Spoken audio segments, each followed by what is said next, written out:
Hello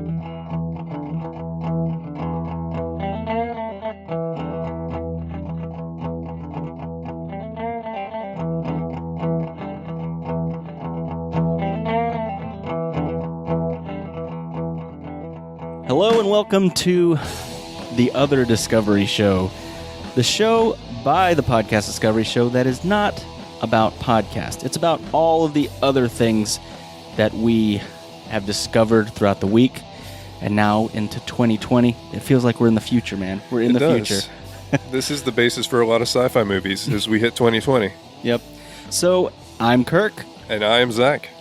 And there's something missing. You may have noticed that there is one member missing. My brother did have to step back from the show so that he could pursue his dream of otter wrangling, and we fully support that. But don't worry, we are going to be trying to bring new changes to the show that are going to make it better than ever. We have a lot of new things, one of which is that we're going to be capturing video on this, and we're going to be live streaming it and hopefully letting you guys know so that you can check it out as we're recording.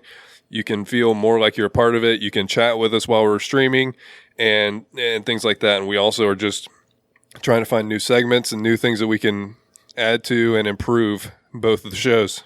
Yeah. So another announcement, we teased it a little bit on the first episode of the PDS this year, but we're going to move to kind of a bi-weekly schedule. You're still going to get content every single week, but it's going to be 1 week with the Podcast Discovery Show, 1 week of the other Discovery Show. That's what we're thinking right now. It may change. We'll let you know as we go forward. But with that, I guess let's jump in. It's time to discover some things. So, true to form, I decided to I knew there would be a list, and I found the list of the top 10 Florida man / Florida woman stories from 2019. Of course there's a list for that. There's always a list. So I'm going to go through some of these, and if you want to stop me and get a little bit of more details for any of these headlines, feel free to stop me. Let's hear about what this great state has brought the world. Number 10, Florida man ends SWAT standoff for a slice of pizza. I remember hearing about this one. I read a little bit about it, and it was pretty crazy. So wait, he was in a standoff. And it was ended because they brought him pizza. And they talked him down to, okay, I'll stop if you bring me some pizza. I mean, whoever that negotiator is deserves a raise. Right? That is serious. This was in Pensacola. By the way, this is all coming from Jacksonville, news4jacksonville.com. Did you see when you read the story what he was in a standoff for? I don't remember what he was actually in the standoff for. He was definitely arrested afterward. I don't even know if he got to eat the pizza, but they brought him the pizza. And that was enough to get him out of the house? Yeah, it's like one of those things, like, if you bring me the helicopter, then, I'll let all these hostages go. They're like, oh, we got a helicopter for you come out. There's a helicopter as soon as he comes out. They just punch him in the head. Yeah, I can see that. Yeah, it didn't work out in his favor. He got a pizza, but who knows if he even got to eat it, unless they serve pizza in jail. I don't know. They might. Number 9. Florida woman, 8 months pregnant, uses AR-15 to fatally shoot burglar. That's serious. I remember seeing this story in the interviews. The dude, her husband, got beat up real bad, and she came out of the bedroom with the gun and dispatched him, the assailant. That is wild. But it was bad. Like he deserved it. It seems like he was going to hurt people anyway. I mean, it sounds like he already did, right? Yeah. If he attacked the husband. Yeah, it was this was in Lithia. This was not far from us. That is not far from us at all. This is like 15 minutes from where we live. Yeah. So, yep. Crazy story. Number 8. Deputies. This is from the deputies. Facing DUI charges, a Florida couple had sex in the patrol car on their way to jail. And of course, there's dash cam footage or cam footage of it. Oh God! No, there's not a video that we're looking, but he's linking the video on his Facebook. Definitely not. It happened on Friday the 13th. A Florida couple was arrested in Nassau County on suspicion of cycling under the influence. So they're biking under the influence. Once in the patrol car, they proceeded to shed their clothes and started having sex in the back of the officer's car. When deputies opened the car to intervene, the naked man knocked a deputy to the ground and took off running into the night. That ending is even better than I expected. Like, so did he escape? I don't know. I really don't know the full story. There's small snippets here's what of I'm all saying. of these. Okay, how drunk do you have to be to get arrested for drunk biking? Like, how drunk do you have to be for them to see you and be like, okay, that guy's wasted. We need to get him. Then his first move is like, I'm going to get naked with my lady in the backseat of this cop car. And then I guess the cops probably tried to stop him. And then he kicked the cop and he took off naked into the darkness. That is a wild story. Number 7, there's not much to this headline. It's just the truth. This is what happened. Florida man arrested after an argument over a cheesesteak. Yep. So he became so belligerent that he ended up getting arrested, all because of a cheesesteak. What? So like with the restaurant? Yeah. Yep. Okay. Number 6, Florida woman charged with stealing rental car says demons took it. Never a good sign. In an interview we will never forget, a woman who was arrested after an SUV was stolen from an Ace rent-a-car in Jacksonville, she said that demons took it. The excuse was almost as outlandish as the one in the story below, which was this.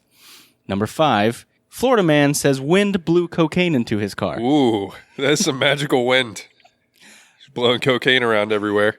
Strong. We've had some windy days. I mean, yeah, I know. There might be something to the story. You never know. You never know when the cocaine's just going to fly at you out of nowhere. That darn wind is always causing trouble, especially for Florida man, a 37-year-old man from Fort Pierce, when he was pulled over by police in October. He claimed the cocaine residue found inside a Budweiser can, along with a crack pipe, was blown in there. A crack pipe. By the wind. It was attached to a tiny parachute, and it just flew right in there. It's like the Hunger Games. Yeah. His sponsors knew that's what he needed right then. Yeah, it's like you might have gotten away with just saying, "Oh, this bag that's very light flew in," but as soon as you're like, "This pipe flew in from the wind," they're not gonna buy that. This one is one of the feel-good Florida man stories, and I like this one a lot. 93-year-old Florida man goes swimming in the Gulf of Mexico for the first time. He is, and I read this story, he has lived in Florida his whole life, and this is the first time that he's gone swimming in the ocean. That is kind of amazing. Yeah, it says a man who has been living in Florida for over 20 years, I guess not his whole life, but for over 20 years, celebrated his 93rd birthday by going to the beach for the first time. The heartwarming story went viral, gaining thousands of reactions and shares from the U.S. That brings us to story number 3. Florida woman brings meth into court, tells deputies that it's makeup. That is a bold strategy. Yeah, so first, if you're going to go to court, most likely for drug charges. It seems like it might be related if she just has meth on her. Just, how about you leave your meth at home? Yeah, that would be an option. A woman in Flagler County was arrested after she entered the courthouse with meth in her pocket. And according to the police officers, officials said she told a deputy that it was makeup used for skin treatment. Detectives tested the substance, and it tested positive for methamphetamine and weighed 1.44 grams. It's a very specific detail. Number 2, Florida men, more than one, 2 Florida men arrested after baby gator forced to drink Coors Light beer. Just why? That is a ridiculous thing to do. Just could you not? No, and how did they? Who found out? How do you get arrested for that? Like, did somebody see them like pouring beer on an alligator? So here's how they got arrested for it: because they videotaped the act and uploaded it to Snapchat. Okay, so they're stupid. there you go, right there. Like they self-incriminated it. And if you're gonna give a gator some beer, get him something better than Coors Light. I know, Coors Light. Come on. We have so many craft breweries down here. And not only did they give the gator beer, but they also forced it to bite one of the other dude's arms. These guys sound like some geniuses. I mean, I'm sure they were drunk. They got the gator drunk. It doesn't seem like it. And then they videotaped getting the gator drunk and having him bite one of the dude's arms. It's ridiculous. A ridiculous story. And this, I love how they ended it. It did end it with one of those feel-good Florida man stories. And I do like this one. I am going to incorporate this one into my Florida Man other show that I have, and it is Florida Man buys over 100 generators to send to the Bahamas after the hurricanes. Yeah, that's a cool thing. Yep. So that's the top story for Florida Man for 2019. Now it's up to you, Florida Men, to top that for 2020. So I discovered a new web browser, and this web browser was actually created by Brendan Eich, who not only developed JavaScript programming language, which I don't know how familiar you are with it, but very huge. He developed or he helped develop? He created the JavaScript programming language in 10 days while working at Netscape. And then he co-founded Mozilla and Firefox in 2004. And then yesterday, which was, I think it was a month ago, they launched a new web browser called Brave. And what they wanted to do is they wanted to fight back against the constant tracking that is very prevalent right now on any, and I get it, they're all trying to monetize what people like, because you can be more efficient at selling ads because you know exactly what people want. They're very effective at using advertising now. But what Brave does is they literally have zero trackers. They have everything that is your data is encrypted on your end. There's no way they can get it. It has built-in ad blocker and built-in like pop-up blockers and things like that. You can literally integrate Tor into your browser, so you can have like a VPN while you're browsing. And then the other thing that they're doing that's very interesting is they're trying to monetize for us advertising. So you can turn on seeing ads and you get like coins. You get Brave tokens. Huh. And there are content creators that are working exclusively with Brave, and you can use those coins to compensate them. Oh, that's cool. So they have built a currency based on you allow advertisers to try and sell to you, and then you get like a currency, and you can be a benefit to content creators on the platform. So is it kind of like Twitch, how they have Twitch coins now and stuff like that? Yeah, and the way you earn these is literally you turn on like, and even when you turn on the ads, I think it's required that they don't get all your information. It's not the same thing where they're data mining your entire life. It's you're turning on ads, but it's at a certain level, and then you are compensated for it. And I also will link in the show notes he did a Reddit AMA, and he kind of goes through, and Reddit is very skeptical or very intense on things like this. Because they're even very self-critical of Reddit itself. And so they do ask like tough questions, interesting questions to try and make sure that because in the end, Mozilla was an open source platform. It was supposed to be essentially this. And so they're like, why do you need another one if there's already Mozilla? And so they'll ask him questions that are not just pandering and trying to give him a good interview. But I love the idea of a private web browser that, first of all, they also say that it is faster than any browser you can use, probably because of the ad blocking. It makes sense. Probably because they're not loading ads. Yeah. Would be my guess. Now, my question is, you may not know the answer to this, but are you still able to use the notorious data mining websites, like let's say Facebook? Are you still able to get on Facebook through this browser? I would think so, but I think that they aren't mining you through the advertisements, So like, if you go to Facebook, I think you are opening yourself up to their mining. Because like, did you ever hear, did you see the 10-year, it wasn't the 10-year challenge, although it was that too. There was one where they like pushed 10 years ahead. They used like some kind of like filter, and they pushed you to like, what am I going to look like in 10 years? Do you remember that when that was happening? Oh, you're talking about like, there was an app that made you look older? That one? Yes. Yeah. I remember that crap. And I don't know. It might be conspiracy theory. I don't know. It's one of those conspiracy theories that makes a little more sense. If you look at the 10-year challenge and you look at aging yourself 10 years past, they're getting a very complex data set of aging for millions of people. And one of the conspiracy theories is that they're using that. They're mining that so that they can understand better how people age, and they will be able to know what we're going to look like at any given time because they can kind of progress it. That's really weird. Uh-huh. That is really weird. So it's one of those things that, like, I don't know if that's true or not, but it's faster. You can be compensated for seeing ads, which they should be paying me for it. Like, I don't know why I'm sacrificing my data for them to sell me crap I don't want. And other than that, it's faster. It seems like a win-win. Yeah, I mean, that sounds awesome. I'm going to look into it. So you said it's Brave? It is called Brave Browser. Brave Browser. All right. Something that's... The website is brave.com. Brave.com. Simple enough. As we do move forward with these videos and stuff like that, one of our main goals is to be able to have you, the listener, you, the watcher, the viewer, to interact with us live. And then, let's say you had a discovery for the week. While we're discussing, while we're talking, you can send us in the chat, what your discovery is, and then at the end of the episode, we can have, listener discoveries. And I think that would be really cool.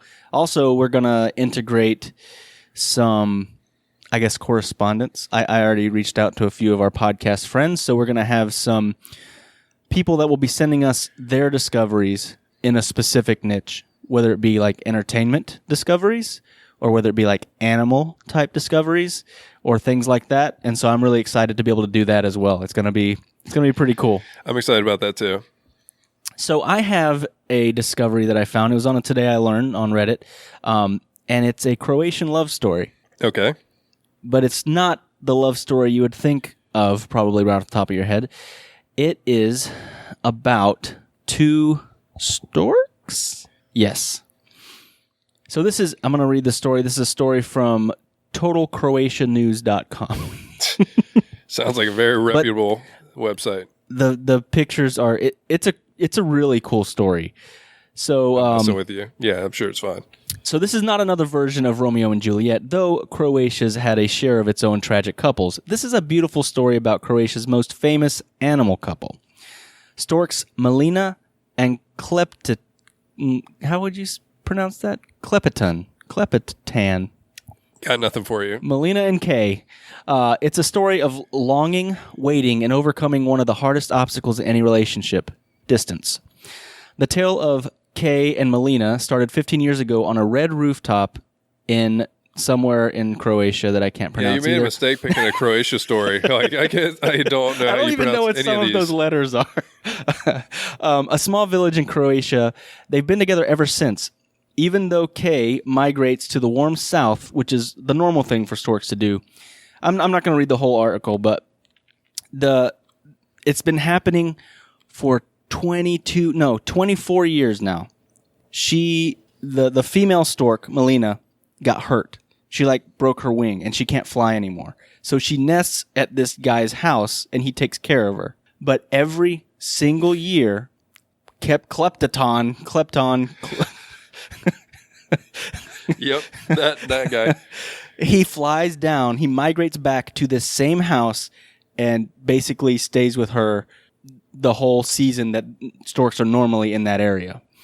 It's funny because the resident of the home always has a bucket ready for him every single year of fish, just ready to feed him and welcome him back to his love, the love of his life. So he's probably taking very good care of the wife. It's 13,000 kilometer journey. That's ridiculous. That's a long way. He's been taking care of the man's been taking care of her ever since she was injured, and of course he takes care of Krypton every time he arrives as well. I'm trying to find in here. They talk about, of course, they've actually had many babies. How many have they had? No, and literally they have probably had this many babies because of this guy just taking care of the girl. Yeah, she broke her leg 22 years ago. Not her wing. She did break her wing. Sorry. She broke her wing 22 years ago and hasn't flown since. And every spring, Krypton flies back to be with her. And the owner of the home always has a bucket of fish ready for him when he gets there. Yeah, that's pretty awesome.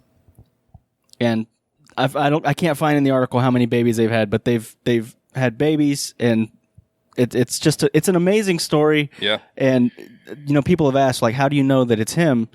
And he has like specific markings, and that's why they know that it's him every year. And he literally like goes to the same spot where the bucket is every year. One year he came early, and the guy hadn't had the fish yet, and the stork was like pecking the bucket, like, "Hey, where's my fish? I'm like, here."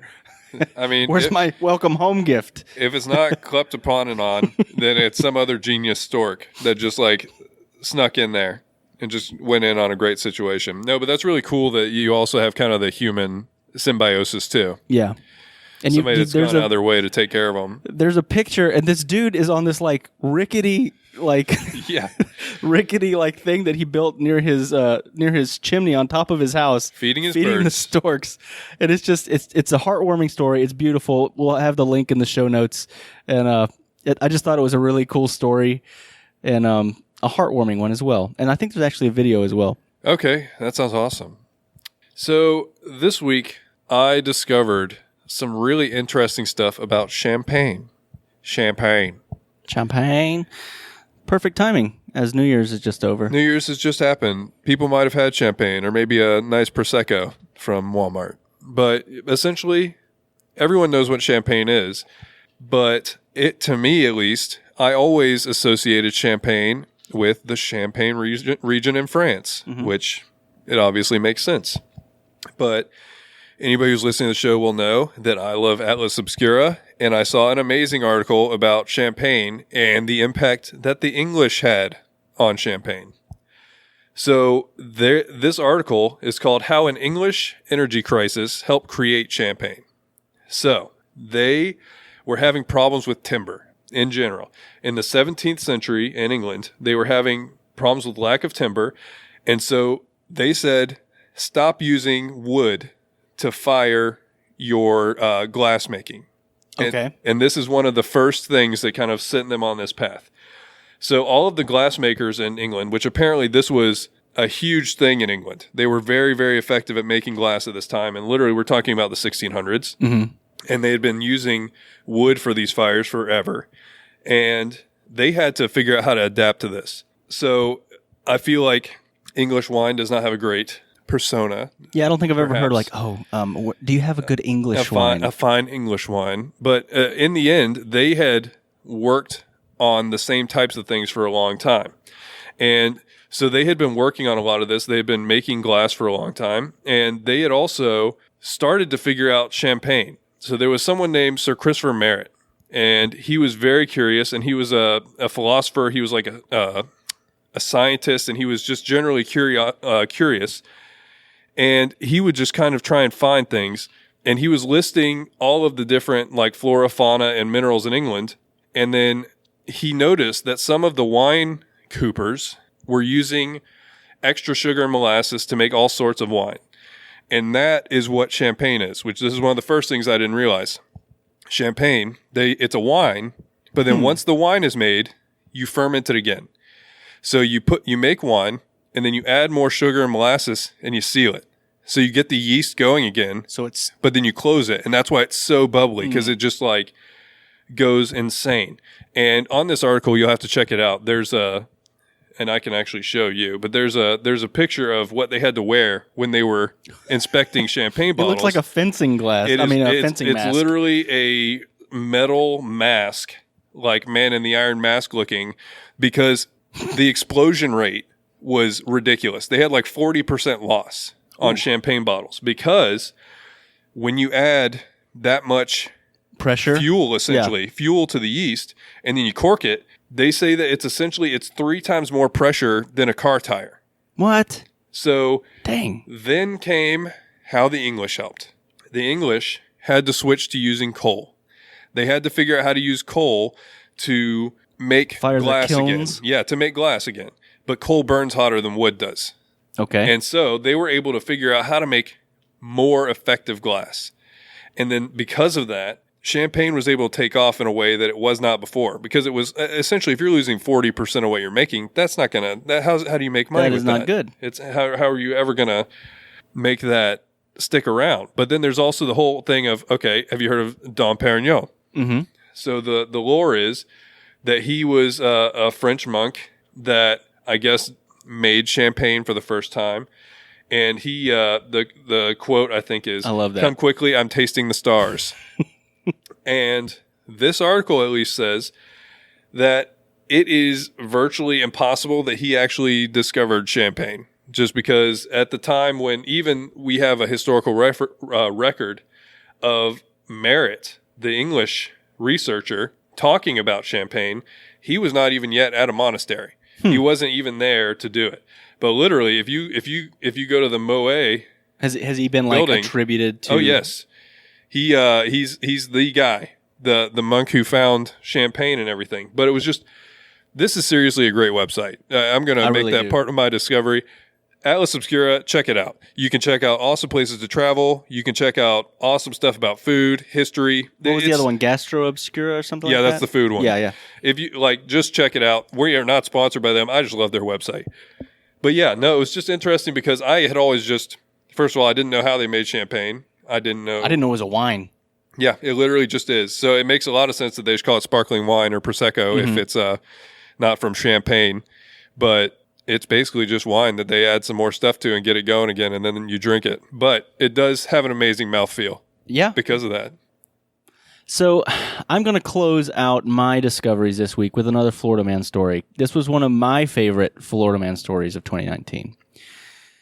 So in Chicago, they had a gator that got loose in Humboldt Park Lagoon. Apparently, it was probably like somebody's pet, and they just let him go. Okay. And he got loose in the park, and of course everybody was freaking out. And it's funny because I look at pictures and I'm like, every pond in Florida has a gator that size. That's a tiny gator for Florida. But everyone in Chicago was freaking out. Yeah, if you take that to Chicago, they're not ready for any size gator. No, they are not. And so they spent like 8 days after first being spotted trying to catch this thing, and they could not catch it. Nobody could catch it in Chicago. So what they did, they called Florida Man. Hey, Florida Man, can you come up here to Chicago and see if you can catch this gator? And in less than 24 hours, Florida Man caught said gator. Wow. That is an effective hero call right there. So Frank Robb was brought in after several of their attempts had failed, and this is his quote. "I think we had taken 8 loops around the lagoon." I like how it immediately turns into Florida Man voice. "And surrounding areas before we finally saw him. But once we were able to see him, it was one cast, and it was done." And what I love about it is not only did they catch him, but of course they had to give him all of these nicknames. Okay. So the nicknames that stuck for the gator there was 2 of them. Croc Obama, which I don't like because he's not a croc, he's a freaking alligator. Yeah, I get that. But this one I like even better. Chance the Snapper. Okay. Yeah, I can get behind that one 100%. So Chance the Snapper was caught, and now they're saying that they're probably going to put him in a zoo up there and have him have a nice life in captivity where he won't scare anybody anymore. Yeah. I mean, first of all, I will say that Croc Obama is a great name for a crocodile. Like, it just is. That's a great name. But yeah, it's not an alligator. But yeah, I do love that you can call on Florida Man when you need him, and he's going to go catch that alligator. He will. He will catch any alligator. He might get it drunk, but he will catch it. Yeah, he's going to catch it and then party with it. That's the best kind of. That's the best kind of hero. So for the final discovery of episode 1 of season 4 is the musician of the week, and her name is Hatchie. She is from Brisbane, Queensland, Australia. She makes, they call it dream pop. It's really cool sounding. I feel like there's some Cranberries vibes in there. It's got a cool pulse to it, but it's original and interesting and really fun to listen to. And the song I'm going to recommend is called Sure from her 2017 album Sugar and Spice. But also, if you like Hatchie, she is touring Australia right now, and she has a new album out called Keepsake that you can check out. So one more thing.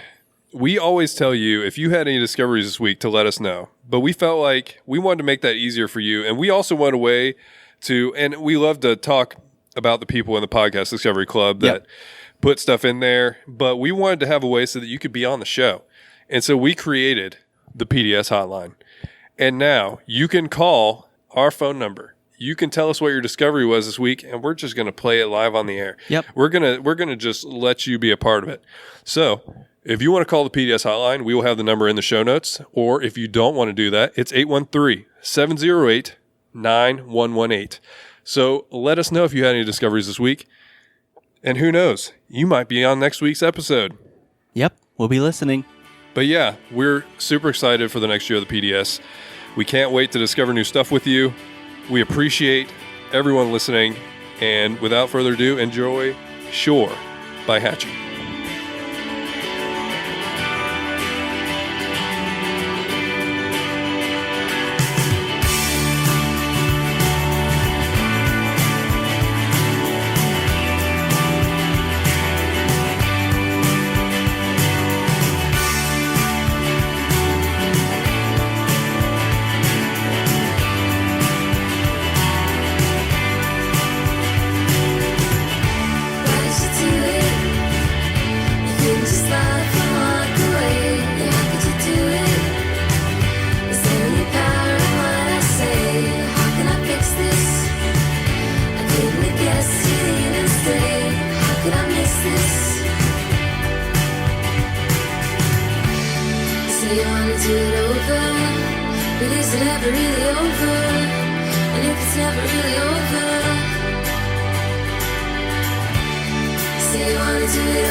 This was a podcast from the Podfix Network. You can check out more shows like it at podfixnetwork.com.